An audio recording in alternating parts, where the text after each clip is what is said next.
Welcome to another episode of Plastic Surgery Uncensored. I think you're going to enjoy this next episode. This is part one of a four-part series regarding everything you need to know about diastasis recti, the mommy bulge after pregnancy. So make sure you join in and listen because I think there's tons of information you need to hear. All right, guys, welcome to another episode of Plastic Surgery Uncensored. We're going to be discussing everything there is to know about diastasis recti. We're going to be doing, today will be part one or episode one of a four episode series. I'm super excited. We're going to have some amazing guests and we're going to be doing it differently. We're going to be doing it via Zoom. And, as everyone knows, COVID has changed the dynamics of the world. And so for the sake of social distancing, I've asked our guests to join in on the Zoom and we're going to try this out and see how it goes. I'm super excited. So today, the first episode, we've titled it A Closer Look at Diastasis Recti from the Inside Out. And I'm joined by two of my lovely patients, Manasi and Stephanie. And Stephanie seems to be having some technical issues, technical difficulties, but she'll join on. Manasi, where are you located? Hi, I'm located in Los Angeles, California. Okay, great. And Stephanie will come back and join us in a second. So what we're talking about today is trying to figure out, why do some people get, first of all, I'm going to define diastasis for everybody so they know, what is this funky word? So diastasis recti is a medical term that refers to separation of the abdominal muscles after pregnancy. So a woman has a child, as her belly expands, her muscles, her rectus muscles, the so-called six packs was actually her eight pack, they pull apart. And after she delivers the children, she gets back in shape, everything is fine. The muscles don't suddenly grow back together. And so that is considered diastasis, which can be mild, moderate, or severe, and can certainly get worse with each pregnancy. So the purpose of today's episode and the four-part series is discuss individuals who have severe diastasis. And by severe, I'm referring to the fact that it impacts their lives and quality of lives in a major way. And so what we want to talk about is, why do some women have 5 children and flat as a surfboard?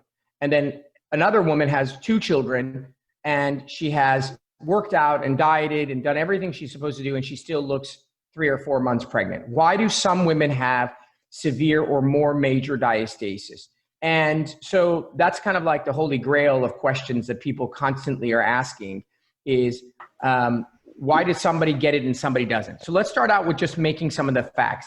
The overwhelming majority of women suffer from diastasis. The person we all know who's flat as a board and delivered 5 babies is a unicorn and an unknown phenomenon. Yes, everybody has that friend, but I want you to know that the overwhelming majority of women who give birth to multiple pregnancies end up developing some version or some degree of diastasis. And so do not feel like, wow, I'm the only one that this happens to. That is not the case at all. People have done an amazing job of hiding it. They wear Spanx, they wear concealing clothes, and et cetera, et cetera. So what are some of the reasons why people get it? Well, number one, large pregnancies. If you end up having a 10-pound child, right? Or if you end up having, a 9.5-pound baby that's 23 inches, that child is expanding in your abdominal cavity and pushing its way out. And so it's going to stretch those muscles along with everything else. Multiple pregnancies. So if you end up having 5 pregnancies, it's going to be different than 1 pregnancy, right? Because each pregnancy pulls on your muscles to a certain degree. And then subsequently, it doesn't go back. So imagine here you have these muscles and they're linked together when you're 17. And then you have your first pregnancy and they get here. Well, when you're skinny and fit and everything's back together, this doesn't go back. This just stays here. Then you have your next pregnancy and then your next pregnancy and your next pregnancy. So multiple pregnancies obviously make a difference. A huge phenomenon now are twins. In the age of infertility, women getting pregnant later, or even just genetic twins, you can just imagine having 2 6-pound children in your abdomen is going to be way more dramatic an impact than 2 individual 6-pound babies at 2 separate times, right? and having pregnancies very close together. In other words, not allowing your abdominal core to have a chance to bounce back, because remember, the rubber band has to be able to deal with the elasticity.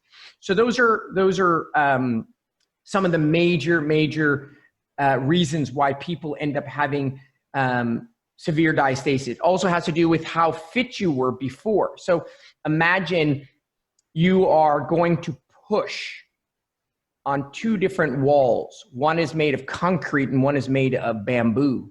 So when you push on a wall that's super fit, it resists stretch more than if you push on a wall that's not so fit. So definitely pre-pregnancy fitness is an important factor, and you tend to do better through your pregnancy if you're more in shape as far as your abdomen is than if you weren't. So those are some of the main reasons why some people get it and other. And by the way, some of it is just genetic. I mean, you just got it. Oh, but I was this and I followed all the rules and I used cocoa butter and and I still got it. Yeah, that's why some people get diabetes at 30. It just happens. So that's the idea. So then the second part about it, and where my guests are going to come in and we're going to chat together, is living with this diastasis and how it impacts your physicality and how it impacts your psychology.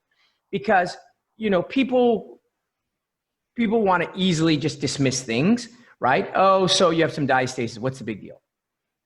Well, it's a big deal. And especially if it's severe, it's a very big deal. And we want to chat about what those things are. So let's talk about the symptoms, the physical symptoms of having severe diastasis. So welcome back, Stephanie. We lost you momentarily, but we'd love to have you back. So Manasi, tell me a little about after you how many kids, how big were they, and then what did you get to? So I have two kids, older one, so they're 3 years apart. The older one was exactly 10 pounds and 22 inches tall. How tall are you? I'm 5'5". Okay, how much did you weigh before you got pregnant? 110 pounds. So 110 pounds, 5'5", and you had a 10-pound, 23-inch child. Mm-hmm. Go ahead. And my second baby, who was 3 years apart, she was quarter to 11 pounds and almost 23 inches tall. Okay. So right there, you don't need to be a rocket scientist. You don't need to be a physician. You just know that if a person is 110 pounds and they're 5'5", and they have a 10-pound and an 11-pound child, there's a high probability that their abdomen will get destroyed, period. And so you had your children, and then what happened to your abdomen? So after, like I said, I was 110 pounds, super fit. I used to take part in running races, like relays and 100 and 400 meter running races. After I had my child, I just lost the strength that I had to do any of that. It came down so bad that just simple things like bending and getting up again or getting out of bed actually was like a ritual.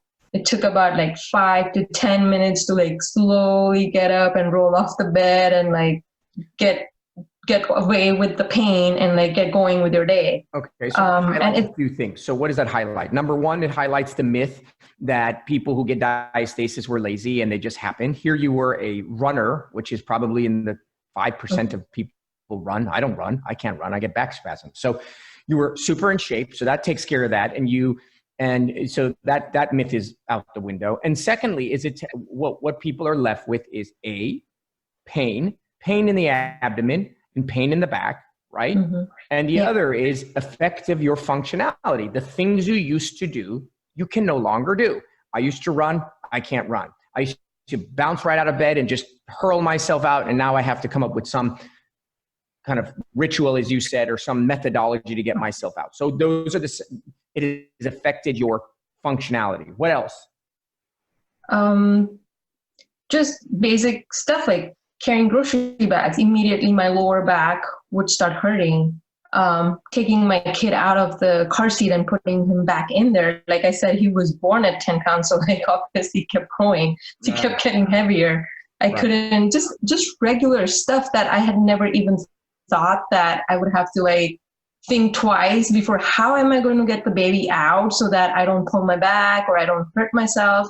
Like everything took time. Right. So what like happens? Things that I could. What happens, and you're absolutely right, is that you start having low back pain, right? And why is it that most number one symptom of individuals across the board who have diastasis complain of lower back pain? Why is that? It's because your abdominal muscles are no longer functioning. Your core is a cylinder. It's round, and 80% of your strength comes from the front. 20% comes from what we refer to as your back and paraspinous muscles. They're rinky-dink, and that's why nobody has huge back, and they have very strong front. And when your core is cracked, imagine a cylinder is split right down the middle, it loses its functionality. So all the pressure falls onto your back. Your back has to pull the weight, and it's not designed to do that. And so it starts to ache. And,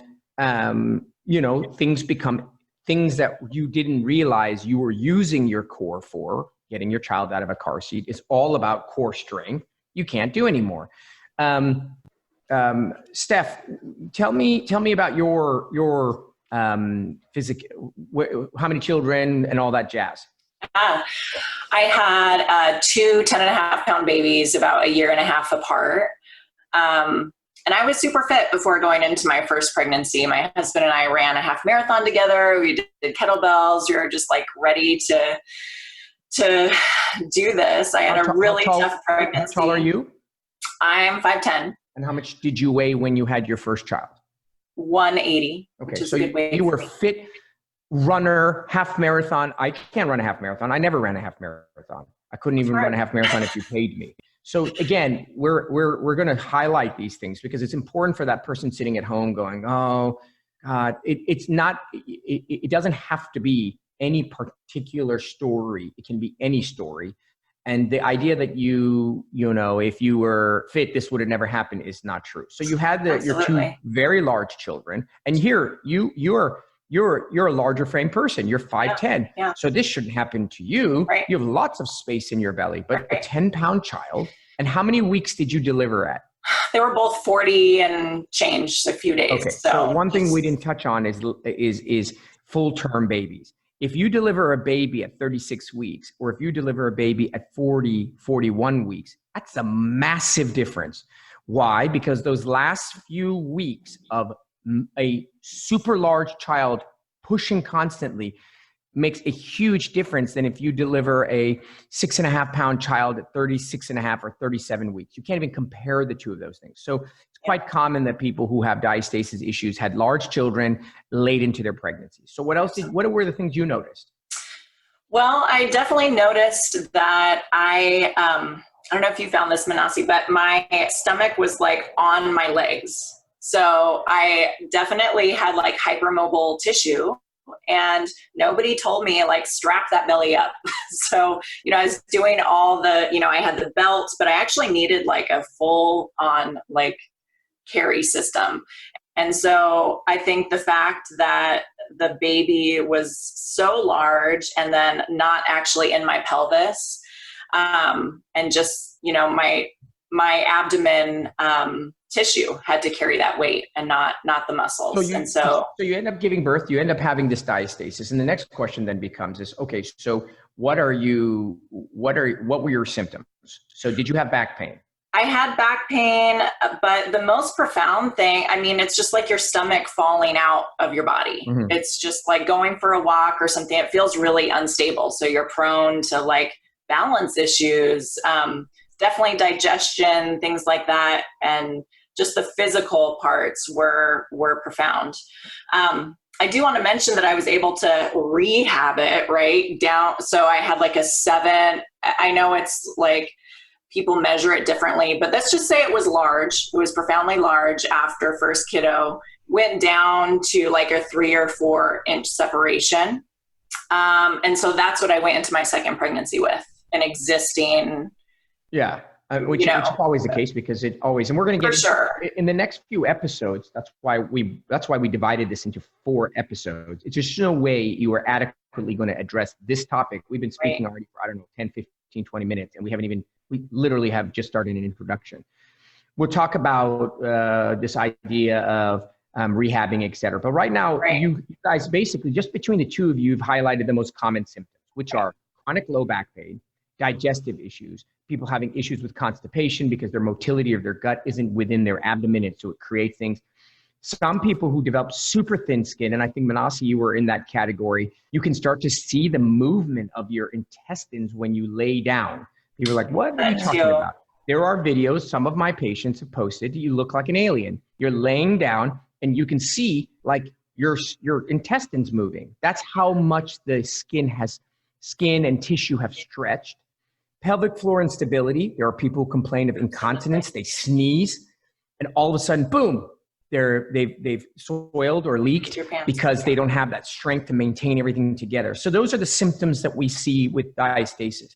The next question is, that's like half of it. What about the other half? The other half is the mental barriers. And so what we're gonna do is we're gonna take a quick break, okay? And then we'll come back and we're gonna discuss now what? The mental barriers, which is like, how do I manage this? How do I deal with intimacy? What am I doing with the guilt? There's all those things that happen after the fact. So I hope everyone enjoys the segment. Join us after this quick break as we continue on to discuss diastasis recti. Welcome back to Plastic Surgery Uncensored. We're here at the second half. We've been chatting with my two wonderful dear guests, which are Manasi and Stephanie, who are actually not only guests and friends, but patients of mine. And we're going to dive in further into diastasis recti. We talked about the symptoms. Now let's talk about actually the physical symptoms. Let's now talk about the emotional symptoms. So Manasi, you had these beautiful children. You are limited in your activity. You went from running to like not even being able to get out of bed. So let's talk about how that affected you in terms of your psychology, your mental mindset. It was a big impact. Basically, like I said, I was so fit. I never had to think about like what kind of clothes I should be wearing. And I came down to like, okay, like I have this huge belly over here and I need support for my back. What am I going to do? I cannot wear the girdle all day, all the time, just because, it's very uncomfortable sitting down and it's just too much. So then I went back to my pregnancy pants with the, which is quite common, right?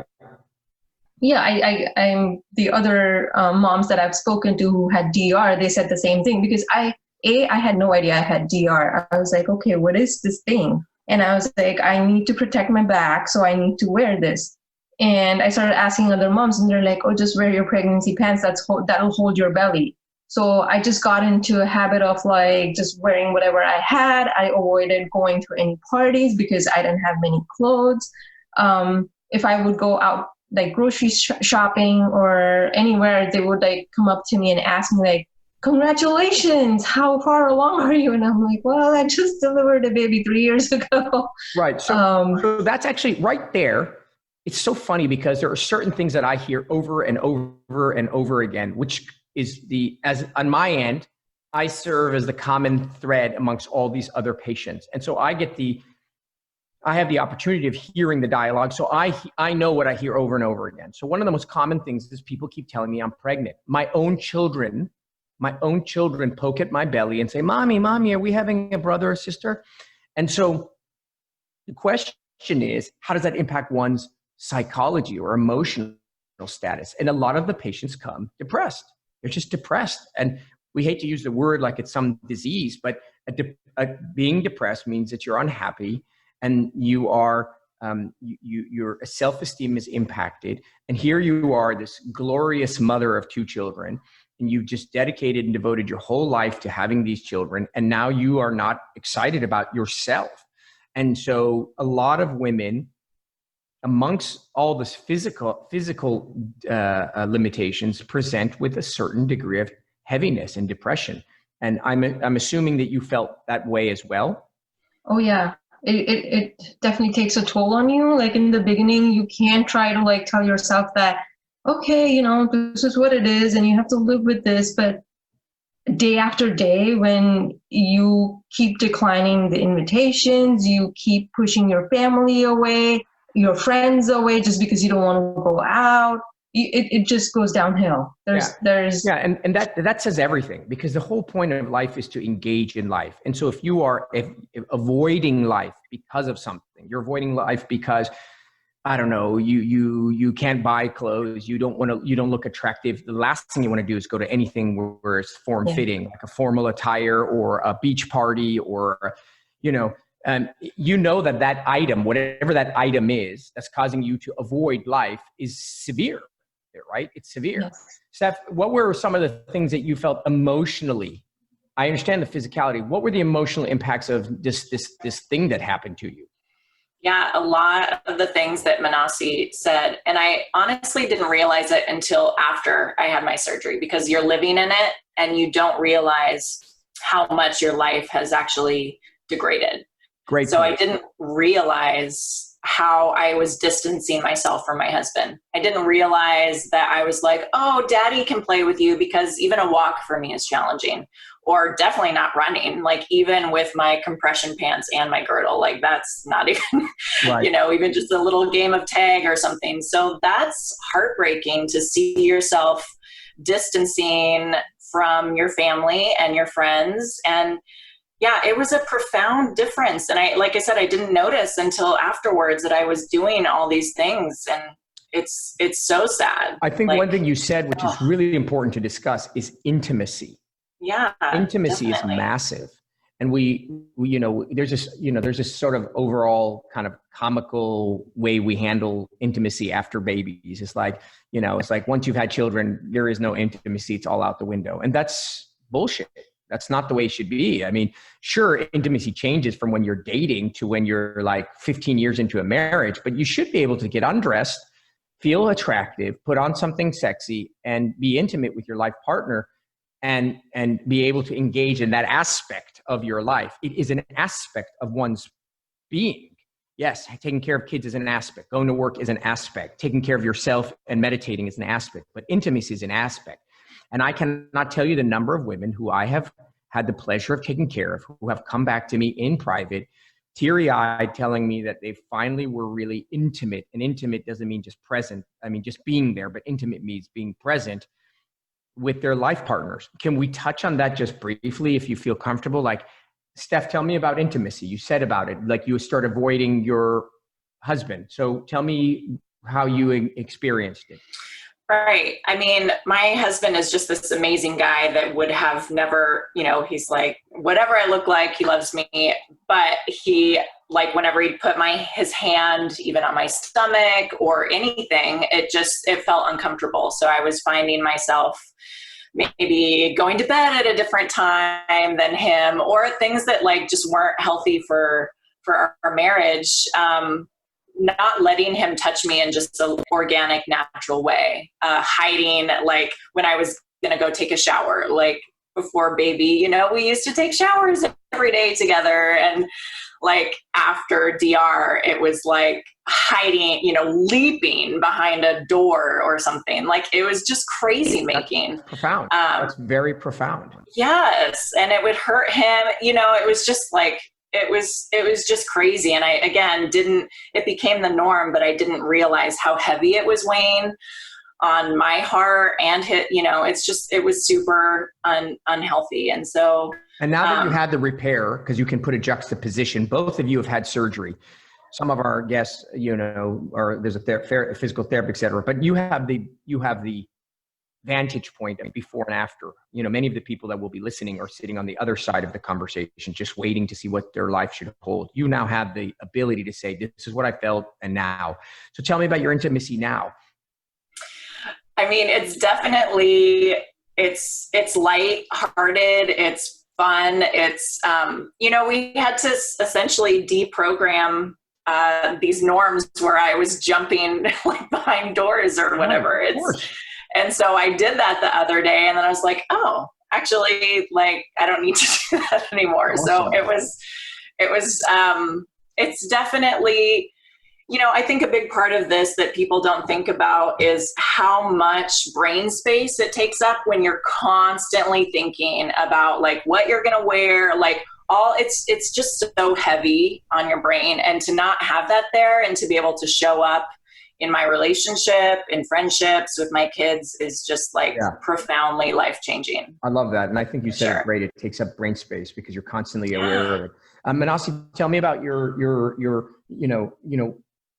I think there's different things. You end up showing up in all regards. Like, for example, playing with your kids, you show up real. Like you can, I know one of my other patients said to me, I used to love to play with my kids and kind of, be physically active with them. And then I stopped for years and now I'm like literally outrunning them and they're trying to catch me. And so there's that component of your kids. There's a component of like, wow, I feel sexy for my husband. Now, it is very common for patients to say, my husband loves me no matter what. That's not what this is about. This is not about you being attractive for someone. This is about you being attractive for yourself, in which you then translate to feeling more confident, which then translates to a higher degree of intimacy. It isn't so much that we're saying that, oh, partners look at you and say, oh, wow, love. That's not the case. I have heard over and over and over and over again, women saying, my husband loved me no matter what. But you can't deny the fact that when you feel sexy, whether that's because you're wearing a beautiful dress or you smell good or you put on whatever, men do that, women do that, that you're just not more present. That's just nonsense when people say, just love yourself. It's ridiculous. So when you feel sexy, you are sexy. And that's what galvanizes intimacy. Nobody wants to be around an insecure person. You want to be around someone who's secure, whatever their issue is. So Manasi, did you find that to be also the case? Yes, like she covered a lot of the points. Like literally after the pregnancies, your brain switches. Like she said, like leaping behind the door, like I would literally stay awake till late. I would not go to sleep early, so I don't have to deal with all the touching or hugging. Like we used to cuddle a lot, and that stopped completely because I just did not like anyone touching me. Even sometimes my kids would run up to me and like, they would hug. Obviously, they're like up to my belly height. So they would like hug me tight over there, and I'm like, no, get away, get away. Same thing. My husband, like she said, like, obviously he was respecting the fact that I was going through something. So he let me go through the whole process, but then it became like a mindset. It became my routine. Like my whole brain operation changed. Right. Every single thing was. It consumes you. It becomes your way of life. And that's exactly what you guys are talking about. So, the purpose of this conversation we're having, episode 1, is to bring awareness of what it is and how it impacts your life and how unaware you are that it is consuming every square inch of your existence. And the reason why you guys are so helpful today is that you guys have the ability to not just say, oh, this is how I'm feeling, which is very important. You're saying, this is how I felt. And now this is how I'm feeling. And so it brings credence to the idea that it did exist, because sometimes you don't believe it exists, because you only know when the space is cleared. And the other is, now we're talking about in the other episodes, what the hell do I do with this damn thing that's consuming my life? And both of you had corrective surgery, which we're going to get into segments, which is we fixed the DR in conjunction with other things through an abdominoplasty. And we'll talk about the differences between just doing a routine garden variety abdominoplasty and then doing it when you have someone you can see their intestines moving. It's just not the same. It's just not the same. And so as a result of the surgeries you had, we can talk about the so-called positive impacts. Well, what are they? Number one, I'm assuming both of you, your back pain is significantly reduced. Completely gone. Okay, so I hate to say things because I don't want to be that person, but 90%, maybe 95% of my patients say it's completely gone. So when I say it's diminished, I'm just trying to be sort of positive, but gone, right? Would you say the same, Steph? Absolutely. Okay. Yeah. So I had a lady who got 7 epidurals, count them, 7 epidurals prior to her VR repair, 7. She now has not had an epidural in 18 months. I mean, what the hell? We talk about pelvic floor issues, sneezing, coughing, feeling like your guts are not falling out from underneath you. Would you say both of you feel like that has occurred and that you've gotten that strength back? Oh, yeah, absolutely. Yeah, I noticed right away, like my first meal after surgery, that it was like, before I would drink a glass of water and, be 5 sizes bigger. But so that leads to bloating. Bloating. Well, like severe bloating. Everything we eat expands our belly and our gut, no less if you have IBS, which I do. And so your stomach swells up. Now, if you have nothing keeping it in your abdomen, that would be your abdominal wall, it's going to expand and make you look like you're pregnant after you eat every time. And so that's going to go away. If the DR is corrected appropriately, these things are all interconnected. And then self-esteem issues. I mean, aside from, this intimacy that's done in closed doors, do you feel more attractive? Yeah, definitely. Do you get excited about shopping and buying something that might actually fit your body rather than wearing granny pants or large fitted items? I was just going to say, like, the first time I went shopping after my surgery, I took my husband with me. I used to avoid taking him with me because he would like pull up clothes and he's like, what about this? And I'm like, that doesn't fit my belly. No, there's no way I'm wearing that. So I took him with me. I'm like, okay, let's go shopping. And I put on a regular pair of jeans. Isn't that exciting? Regular, not the pregnancy ones. Oh my God. I came out, I'm like, I can wear this. And he was like, okay. I was like, you have no idea how excited I am. I can wear regular pants. What about undergarments? You guys know when you come to take your photos, I always harass you to wear sexy undergarments. The reason I do that is because I think it's a complete and total reflection of how one feels. You're wearing something that no one sees, but you're wearing and how it makes you feel. When I met you, Manasi, what kind of underwear were you wearing? Grandma underwear. You had it up to your navel. I mean, I remember vividly because you can see in the before mode. Like literally it came up to me. It was like a 60s bathing suit. And then you can see in the after photos, you're wearing attractive, sexy underwear. And who's that for? It's for you. Yep.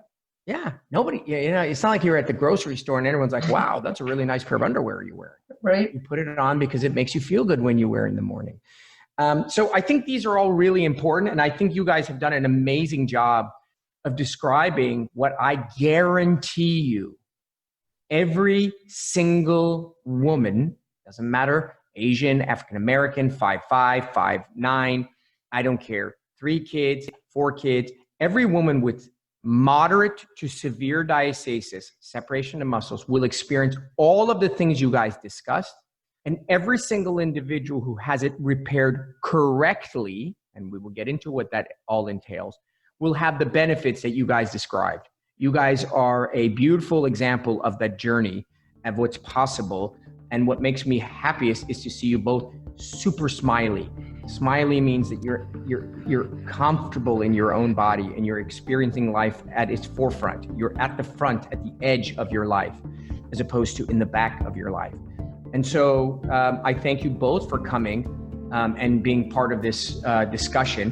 We're going to get together in episodes 2, 3, and 4 and discuss other crucial aspects of DR. But for the time being, you guys were lovely guests, and I'm so happy that you allowed me to be a part of your life journey.